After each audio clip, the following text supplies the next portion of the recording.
All right, we're continuing with our summer series tonight. The church has problems.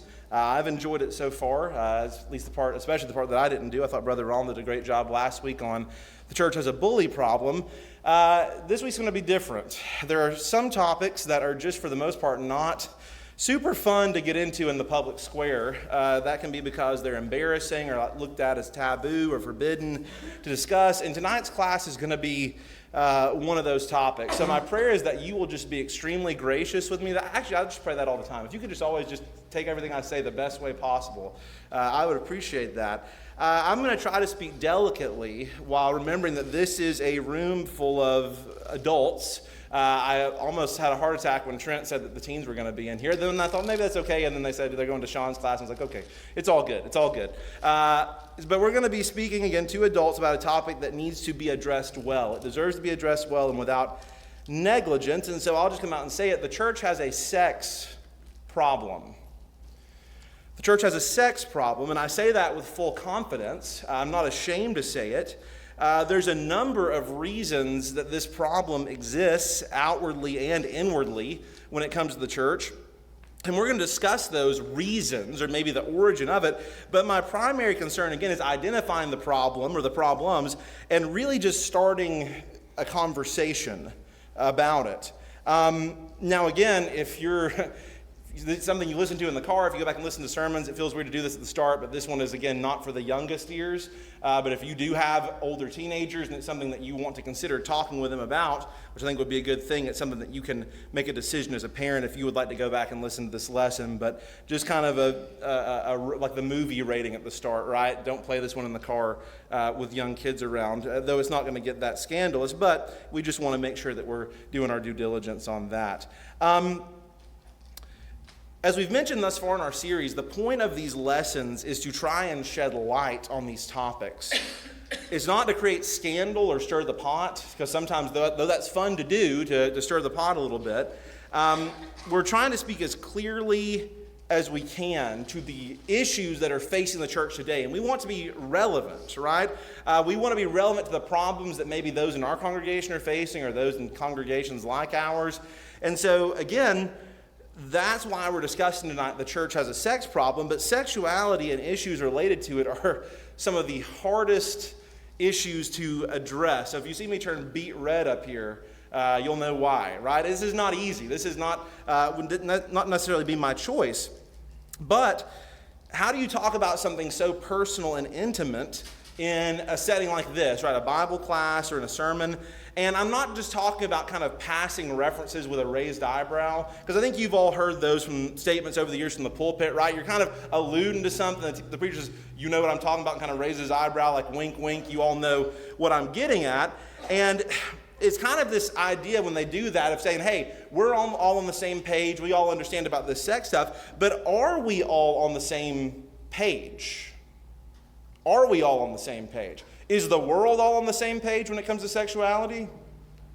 No, not at all. In fact, far from it, right? It's one of the most confused societies, sexually confused societies. We also live in one of the most sexually obsessed societies in the world. All sorts of sexual depravity is promoted and celebrated by the culture, and we are bombarded all the time with notions of what sexuality is supposed to be. And so we can't assume that any person that comes into this building has a biblical view of sex or has the same view across the board. And so sometimes when we kind of allude to these things in passing, I think it can do damage because, again, it's something that we might not all be on the same page with.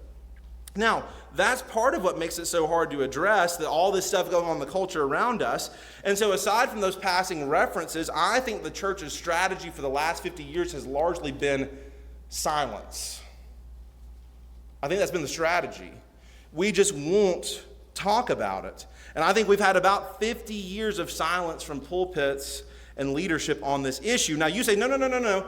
There's been sermons. I've heard sermons on homosexuality being a sin and about adultery being wrong. And yeah, we've heard those sermons, haven't we? And we have heard references to it. But people, for the folks in the pews, most of the time our imminent struggles are not with homosexuality or adultery. It may be. Someone may be on the road to those struggles, but most of the time that's not what most people in the pews are struggling with. And if you are in the pews and you're struggling with, homosexual tendencies, whatever you want to call it, as scandalous as that sounds, the type of preaching we often hear on these things is so shallow that I question whether or not it's going to help. And so we've basically taken these types of sexual sins, and we have this idea of, look out there. Look at all these bad people out there that are committing these sins. They're perverts, they're evildoers, they're scoundrels. It's everybody out there, all these evil sexual sins that we talk about. And we're always outward facing, right? And we pretend that there's no sexual sin inside this building because we're not perverts, right? We don't have these kind of issues or these struggles. We're good people, and good people don't struggle with sexual sin, right? Now that's the tack. That's the tack that we've taken. And what do we see? We've lost almost 2 full generations of the church. The church, not Christianity. I'm talking about the Church of Christ. We've lost almost 2 full generations. Us, right? Talking about us and the Church of Christ. We haven't lost them exclusively on the battlefield of sexuality, but I'll tell you, that's one battlefield we've lost them on. We have. We've lost that battle, and we've put our heads in the sand out of embarrassment and chosen silence to save face. Now you say, you're being really harsh. I'm not trying to be harsh out of turn. But I'm telling you, this has been a losing battle for a long time in the church. The church has a sex problem, and tonight I want to do my very best, with all humility and desire to be respectful, to unpack that problem and think about how we move forward. Now again, I already see people out there, you guys look like you're so uncomfortable, right? I know it's not fun. It's not a fun class. Earlier, I was talking to Kevin about it, and he was kind of saying, this and that. And I said, this is going to be the least fun class we've ever had, right? Potentially. It's not fun, but it's something that needs to be talked about. So we should start by saying this. This is an old problem. An old problem. How long do you think that sexual sin has existed? Since the beginning of time. Since about the beginning of time, right? Now, it's not directly alluded to at the very beginning, but we know before the flood, it says that the thought of man's heart was continually set on evil always. You think that there was any sexual sin involved with that? I'm going to say, yeah, there probably was, right? And beyond that, the Bible gets more specific, right? Sexual sin is present all over the pages of the book of Genesis, the first one, right? We remember the city of Sodom and Gomorrah, the rape of Dinah, Judah and Tamar, the lust of Potiphar's wife, and it goes on and on and on throughout the Old Testament, and it bleeds over into the pages of the New Testament, doesn't it? Sexuality is a human element, and humans sin. We do. We mess up. We take what we have been given by God and we pervert it. We break the rules in an attempt to find what we consider an increased source of pleasure, or kind of just, we like getting away with something. We like breaking the rules. And it happens with more things than just sex, but it's definitely happened from the beginning of time with sexuality. And while any sin condemns the soul, we all agree on that, right? From the littlest lie to whatever, all sin condemns the soul. But it seems to me that sexual sin can break the spirit. If you understand what I'm saying, it crushes when this is the sin that you become martyred in. It makes you hollow, in a sense. It robs those who fall victim of it. And I don't just mean victim in the sense of there are those who, again, are victims of sexual abuse. But even those who fall victim, as in they've fallen into these things, they lose peace in a way that can follow you for a lifetime. It can really affect you. And so I want to say on the forefront, as far as Titus is concerned, I do not want to be soft on sexual sin, right? I consider it to be an extremely grievous sin to fall into sexual sin. This isn't a new problem. As we've said, it isn't a new problem in the world, and it isn't a new problem in the church.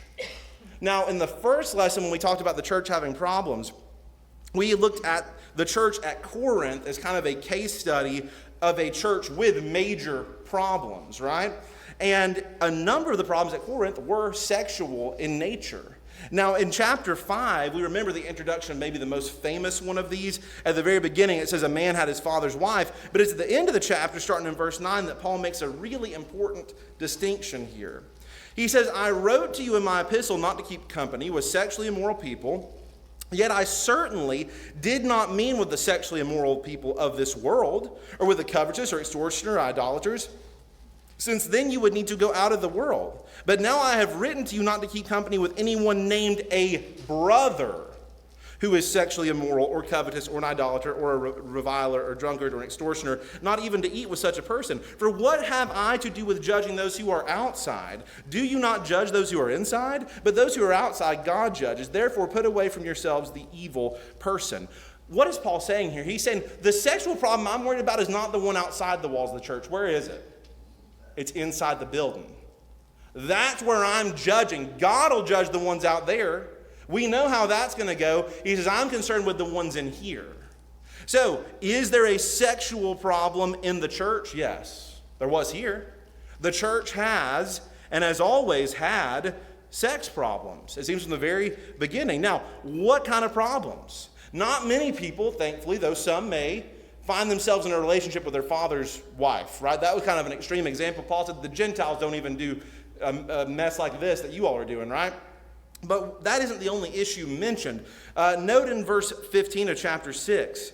He says, do you not know your bodies are members of Christ? Shall I then take the members of Christ and make them members of a harlot? Certainly not. Or do you not know that he who has joined to a harlot is one body with her? For the two, he says, shall become one flesh, but he who is joined to the Lord is one spirit with him. Now, you have to be careful not to miss Paul's point here, because we have the tendency to over-spiritualize. When we see things like become members of a harlot, that kind of sin, we're thinking, oh, well, he's using this as kind of an example here, kind of like an allegory for sin, like a prostitute. That's not what Paul's talking about. I mean, Paul is addressing a belief that seems to have existed in the Corinthian church. Now, again, when you read the book of Corinthians, you are reading the answers to questions that they submitted to him, okay? It's hard to, sometimes you can't necessarily pick up on that, but he's answering things that they're asking him about and things he's heard about in the church. So when Paul says, are members of Christ going to become members of a harlot? Are they going to become one flesh with a prostitute? He's addressing a belief that it appears some in Corinth had, that the body and the spirit were so separate in nature that one could literally have sex with a prostitute and maintain a pure spirit, because after all, they were just using the body, not the spirit. That's what Paul's addressing here. But Paul says, no, that's not how it works. Note the very next verse that Paul makes very clear what he's addressing here in verse 18, which I think I gave you. Flee sexual immorality. Is Paul talking about some esoteric notion? No. He's talking about this, exactly what he's talking about. Flee sexual immorality. Every sin that a man does outside the body, every sin that a man does is outside the body, but he who commits sexual immorality sins against his own body. Or do you not know that your body is the temple of the Holy Spirit who is in you, whom you have from God, and you are not your own? You have some in Corinth that say, I can go out and I can hire a woman and have my way with her, and that's not a sin because my body and my spirit are separate. And Paul says, no. Your bodies are members of Christ.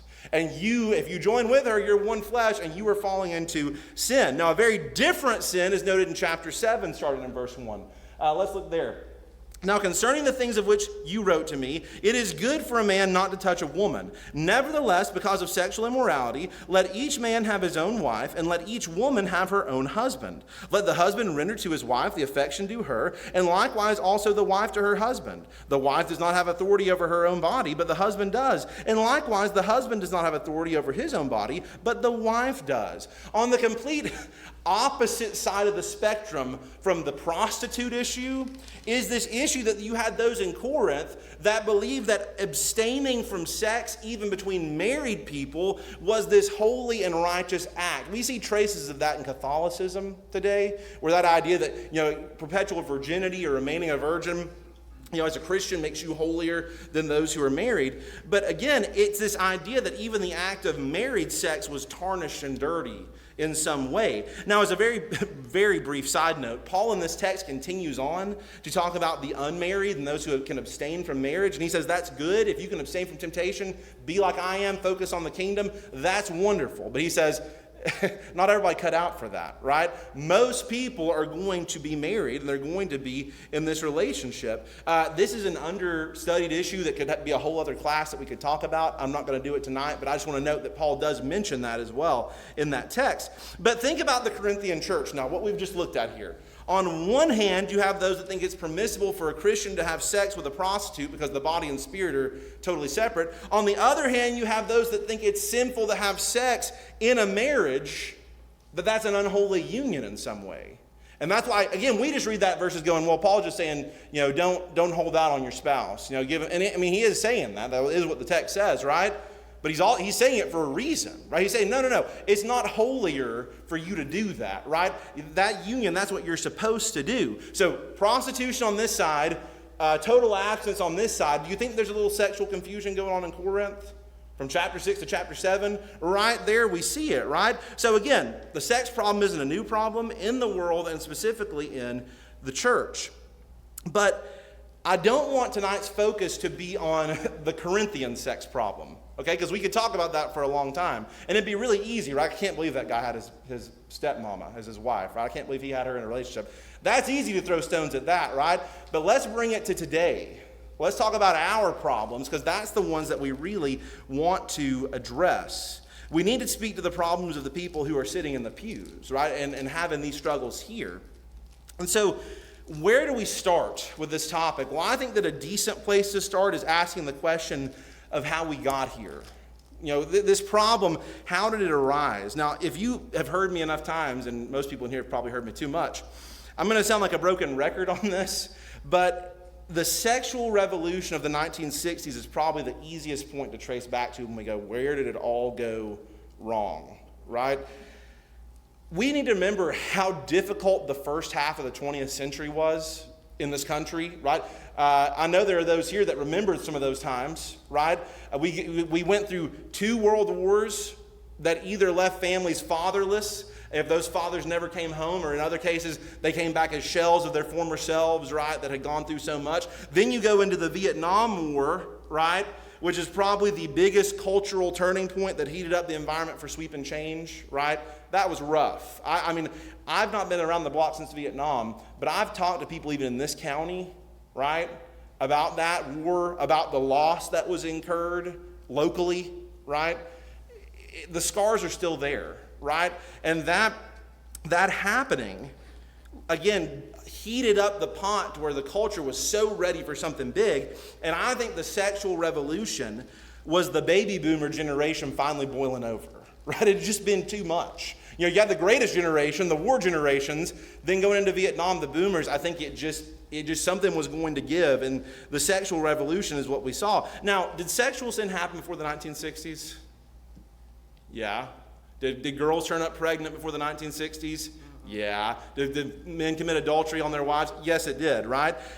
We're not saying the 60s is when sexual sin started, but I think the 60s are the root of the exact problem the church has with sex today, and it's because the sexual revolution changed the culture around sex. It changed the way that people thought about what sex was. And up until this point, polite society, American culture, had largely accepted the moral Christian view of sex being an act for married couples, right? With an eye towards procreation, too, right? That's always generally been a part of it. That was the understanding. There were those that broke the norm before the 1960s, but they were outside the acceptable cultural model. Do you understand what I'm saying? Always sexual sin, but before the 60s, if you did this, you were looked down upon. I mean, there was a time where, again, forgive the expression, but known for being loose, right? Being easy, if I can say those words, that was societally not a popular thing, right? You were known for that. That's something that could follow you and shame you. But the 1960s changed everything, right? It changed the way that people perceived sex. So you have that change, and that opens up the idea for unmarried teens that they can start having sex with whoever they want to, right? Again, before marriage, in high school, you can start doing these things. Pair that with increased access to birth control, right? The pill comes around in the 1960s, which is, again, a Band-Aid to avoid the responsibility for sex. You have a growing feminist movement that said women deserve to be sexually liberated. They need to be able to do whatever they want to do, whenever they want to do it, which was closely followed by the push for legal abortion, right? Which, again, is the ultimate solution. If this happens, I can have sex with whoever I want. If a child is formed, I can just kill him. I can get rid of him. That won't be a problem. And you can see how the culture changed along with that. But by the 70s, okay, so we're moving from the 60s into the 70s, I think the battle for the majority of young people was already lost by the 70s. I'm speaking about the majority, right? The Broadway, that's what we're talking about. And I don't doubt that the particulars varied from where you lived. So again, if you were in the big city versus the small town, and even in the big city, I'm sure there were good families and good kids, but nowhere was unscathed by the cultural shift, right? Everything changed because you couldn't get away from it. It was transmitted through what? The TV, the radio, the movie screen. I mean, could you escape the sexual revolution by the time the 70s rolled around? It was everywhere, right? Because what had once been taboo was now totally acceptable, okay? Not only acceptable, it was, again, pushed and promoted. So, who inherited, the boomers? I'm not trying to pin it on generations. I'll get to my generation in just a minute, right? But the boomers, that's when the sexual revolution really happens under their watch. Who inherits that after that? Generation X, right? Generation X begins being born about the 1965, late 60s, right? Up through the mid-80s, early 90s. Generation X is born in the wake of the sexual revolution. Okay, they are the children of those who had participated in the revolution, and now America has changed for Generation X, right? And it's unlike anything that it's ever been in any era before it. Now, because of this, because we have a whole new culture, and you have this generation that's born in the late 60s up through, again, the 80s or so, mistakes were made, right? You had kids that were coming up. I mean, again, we're talking about Christian kids in this area from Christian families. They come up in this whole new America. Do you think mistakes were made? Yeah. You think they dabbled? Is that the word we kind of use? Do you think there were good Christian kids that dabbled in this new world? Of course there were. And mistakes were made. And again, at times the parents had no idea because some of the parents were not prepared for this new world. The world was totally different. It had changed from what it was before. And so a generation did what generations do, and they sinned, right? They failed. The baby boomers had fallen into sexual sin. Generation X then does what? They fall into sexual sin. Now again, as we said, this goes back way before this too. But we're talking about the culture change in America and how rampant it was.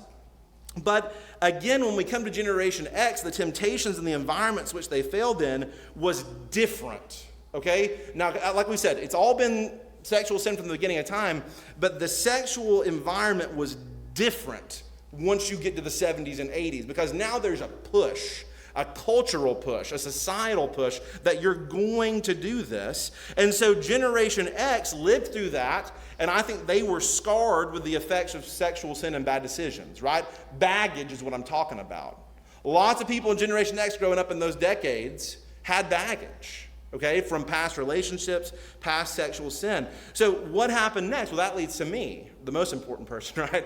The millennials, the millennial generation, my generation. The sexual fever pitch of the culture is only rising by the time the millennials come around. And now the generation that bore the deepest scars of these changes, Generation X, my parents' generation, they're the ones that have the scars of these changes. They're now the parents. How would they teach their children about sex? Well, this is where I believe in large part that Generation X handled this issue by mostly suppressing it. Okay? Now, this is not me throwing shade back with the generation. Everybody does the best they can do, right? But I believe in large part it was suppressed. No one wanted to talk about the three-letter word. It was almost handled like a bad word, right? We don't talk about sex, right? I remember being a young teenager and I used that sex, right? Like it was a bad word. You don't say that word.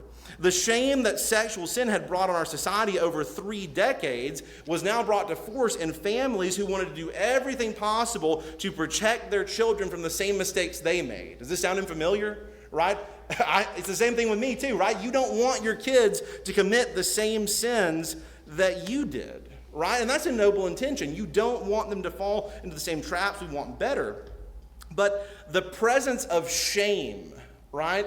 Shame about, again, sexual skeletons in the closet, about these scars that were born, I think it meant that in some cases parents were afraid to talk to their kids about sex. Now, again, I'm not painting with a broad brush and every family is this way. I'm not trying to implicate anybody here, but I've talked to multiple people about this, and I've seen a pattern come up. I don't think it's just a singular occurrence. I think it's things that you see across the way. And it was a noble intention, but people thought, well, if I talk to my kids about sex, they're going to do what? Ask questions? What about you? What did you do? I can't talk to them about that. I can't tell them that I made a mistake. They're going to think I'm awful. They'll think I'm a pervert. They'll think I'm the worst sinner in the world. So I'm just not going to talk to them about it, right? And if we tell them about sex, what are they going to do?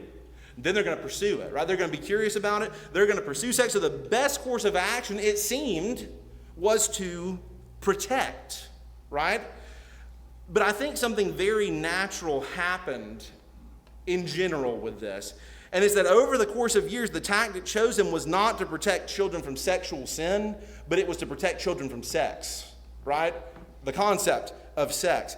The shame of sexual sin bled over into the sexual act itself. Now again, sex, that topic is something, there's a reason why I didn't call all the little classes in here, right? This is not something that we talk to little children about. There's a preservation of innocence there, right? That they don't need to worry about anything of that sort. Of course, it's not the natural thing. But sex as an act in of itself is by no means sinful in the right circumstance, right? Sex itself was created by God, and it was society that muddied the water on sex, and not God, right? Genesis chapter 2, verse 23 through 25. Adam said, now this is bone of my bones and flesh of my flesh. She shall be called woman because she was taken out of man. Therefore a man shall leave his father and mother and be joined to his wife, and they shall become one flesh. Paul just made the reference to this, right? They shall become one flesh is talking about what? A sexual relationship. That's what he talked about with the harlot, right? You have it from Genesis 2, and they were both naked, the man and his wife, and they were not ashamed. Why should they have been ashamed? There was no sin to be ashamed of, right? God made it, and it was a good creation. What about Hebrews 13 and 4? Marriage is honorable among all, and the bed undefiled, but fornicators and adulterers God will judge. It doesn't say God will judge the sexual. God will punish the sexual. What does it say? Married sex is holy. There's nothing wrong with it. It's those who sin that will be judged because of it. And I will spare you, I thought about it, but I'll spare you a quotation from the Song of Solomon, right? Which again, by far is the most uncomfortable inspired book of the whole Bible. But it's one that focuses on the blessing of God-sanctioned intimacy that is shared between a husband and a wife, right? We see that in the Bible. So sex is not dirty. It's a God-created act that is to be honored in its proper place, right? Like all things that God created. But I can only speak for myself as someone who grew up in the church when saying that that was not the vibe that I got. What I just described about sex, that was not the general vibe that I got. That is to say, this problem is in part a teaching problem. It was sometimes said as I was growing up, sex is good, nothing wrong with sex, but then otherwise sex was treated as the most taboo topic that is only spoken about in whispers, right? And it often has this shame associated with it. And that was also exacerbated by the fact that, again, in most teen class settings, I'm not even talking about teen classes here that I grew up with, I'm saying general whole cloth here, right? That in most teen class settings, every teaching around sex is generally negative, okay? The main teaching is this: don't. Don't do it, run away from it, flee from it. And should we teach our kids to run away from sex? Outside of God's bounds, yes, we should, right? Avoid it. Paul said flee sexual immorality. We should. But when the thought is sex will ruin your life, run, it's difficult for a young Christian person when they might feel antsy about sex as a whole, even into their married years, right? I'm a Christian. Maybe I've kept myself pure. I've kept myself sexually pure, but because of the way I've been taught, I'm getting married and they're like, okay, go to the races. Everything's good now. What do? It's only ever been negative, right? It's only ever been no. And so again, it's just kind of a one-sided, unbalanced take. Now add to that some, and this is, again, not specifically to here, but over the years I have heard some truly terrible teaching around the idea of sexual purity and what that means. Something along the lines of this, again, please forgive me, but the idea is if you abstain from having sex until you're married, buddy, on your wedding night, it is going to be the best ever. You are going to be better than anybody if you will just abstain and wait. That's the standard that was taught in some places. Is that the right expectation set up for children or teenagers? What about, again, modest is hottest, right? Now, again, modesty is very important, but that terminology, modest is hottest. Like, it's hot to be modest. Why are we setting up those expectations? We're trying to make this opposite thing be like sexually enticing, right? It's not right. Now, again, it was not a problem with wanting to save children or make children be modest or protect children from sexual sin, but again, it's just the idea of the intentions. The intentions are good, but the teaching itself can be very harmful. It's not setting the right expectations. And all those issues together, again, can take a Christian person who did protect their purity. They waited until marriage, and now they have a ton of issues, right? Because, again, they've only ever viewed sex as a negative thing, and now we're coming to a situation where they don't really know what to do. And, again, because that shame is there, do they feel like they can ask somebody about this? Not generally. It's embarrassing, right? We don't want to talk to somebody about this. But again, it becomes an issue. That's one side of the issue. Here's the other side. Parents who thought that they were protecting their kids from sex by keeping quiet weren't stopping their kids from learning about sex, were they? They were just making a choice about who would teach them. I find that Christian parents from Generation X were very steadfast in controlling what their children watched and listened to as far as TV, movies, and radio. Okay? My parents' generation, again, what my parents told me was when we came up, all this stuff, these movies and the TV shows came out, and used to you could just watch whatever was on TV and at the movies. There was no question. You could just go watch it. If it was out, you could go watch it, right? Well, then you hit the 70s, 80s, and what happens? There's lots of filth out there, right? Their parents didn't think about that, okay? What's the problem? It's a movie. It's a TV show. How bad can it be? My parents' generation were like, no. You get bad stuff through the TV and through the music on the radio and the movies. We're not going to let you watch that. What was the new avenue for my generation? It's not TV and movies. Where was it? Internet. You think my parents had any idea what the internet was all about? I knew more about the internet than them when I was 9 years old. I did, right? I knew more about the computer than my parents did at a very young age. And widespread access to the internet meant that any child that was curious about sex, I'm a young boy, I'm curious about it. My parents don't seem to want to talk to me about it. It's kind of embarrassing. I'm just going to look it up online. Then what happens? Access to more internet pornography than anybody could ever imagine, right? That's what happened. And as a result, which is a catastrophic result, the millennials were a generation that learned about sex from internet pornography. Christian millennials learned about sex from internet pornography. And the church has a pornography problem because the world has a pornography problem, but the access granted through the internet was unlike anything that had come before it, right? Now anyone with a computer could access this stuff, and increasingly more young people found themselves in the throes of porn addiction, and not all of them went looking for it. It's not like all these people went on the internet and Googled sex, right? There were young people that were online that it comes up, right? You've experienced that, haven't you? You don't mean to see it. You click on something, and again, because of the predatory method that these people do, they peddle this stuff out to everybody, and young people were to blame. But let me just say this.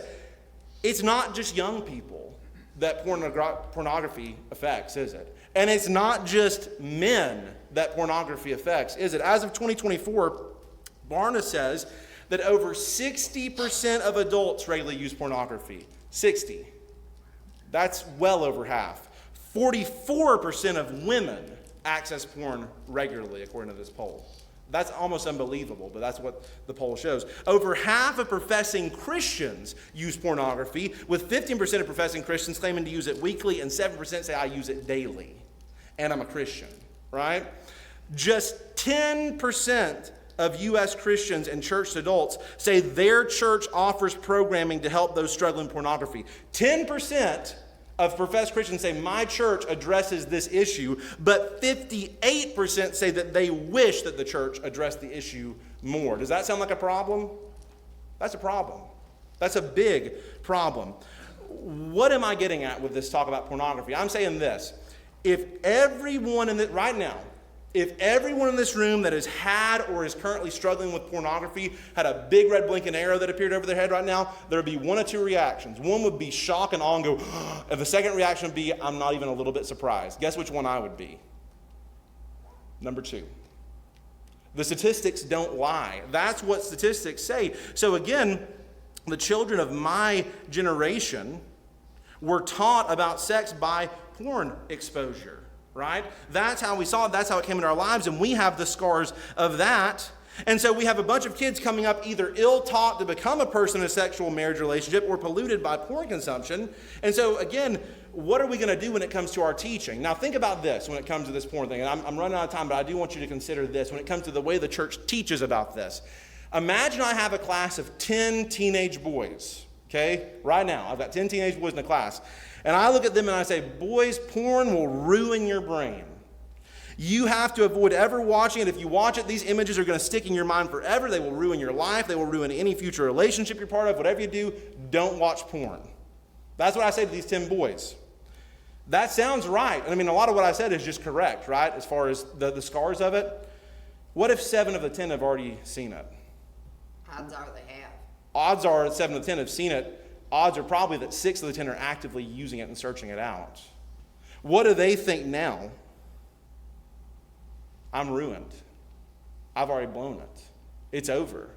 But that's what the teaching has been. Don't. We've not even given thought to, but if you already have, but if you're struggling with this, it's not over. It's not the end, right? Again, I don't have time to go through all these things, but percentage, 73% of teens have consumed pornography. 45% of teens believe that pornography gives helpful information about sex. The average age of first exposure to pornography is 12 and dropping, and I've heard lower numbers since then. It's dropping and dropping. What's the church supposed to do in 2 minutes? And nobody ring the bell. Give me just a minute to say this, because this has been very negative, and I want to say something constructive at the very end. What the church is supposed to do is this. We need to talk about this, address it, reach out to sinners with the good news of Jesus. We do it with every other sin, right? We need to be open to it here. One person says, well, we're not equipped to do that. Well, then get equipped, okay? There's material out there that addresses this, and if you're looking for some, I can point you to it. We need to get equipped to address this. Another person says, well, that's the parents' job. And it is the parents' job, isn't it? So what should the church be doing? Equipping the parents. Teaching the parents, preparing the parents. Guess what the kids in our teen classes are going to become one of these days? Parents, right?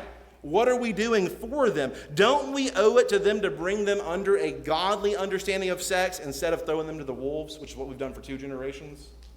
I think they deserve better than that. Applicable steps. Okay, here we go. Number 1, parents. You're never going to raise your children to become sinless. They're going to make mistakes. But do everything in your power to monitor your children's access to the internet and screens. Every possible thing you can do. Do not give them unfettered access. We were talking about that Sunday in class. How much privacy should a kid have with internet access?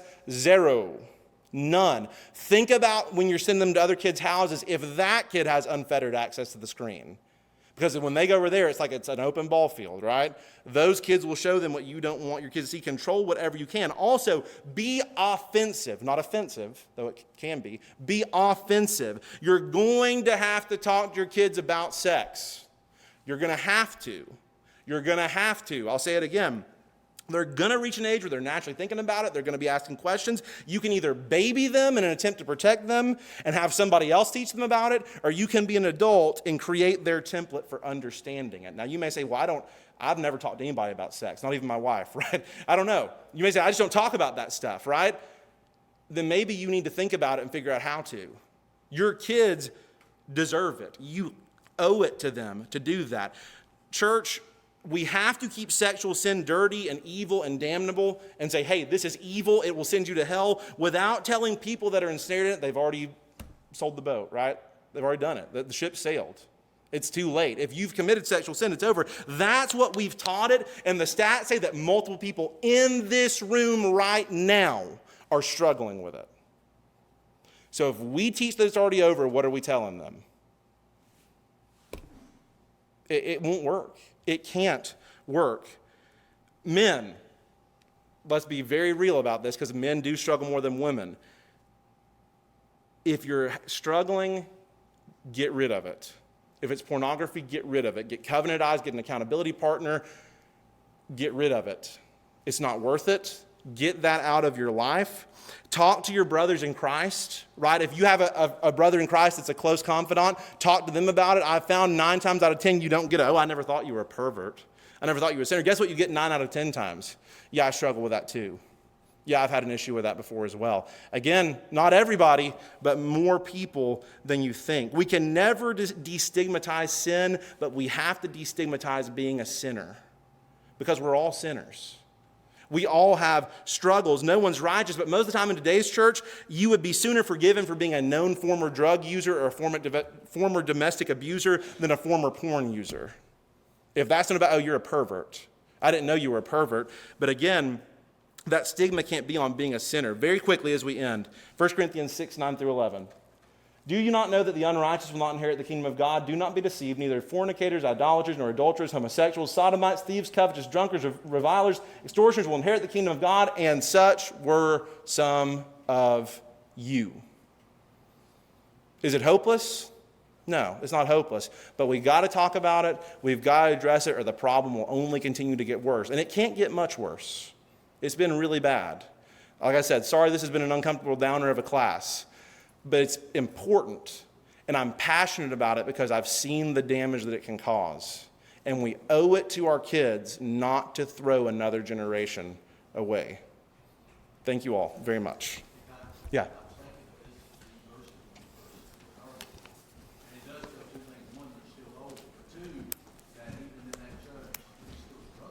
Yes. Oh.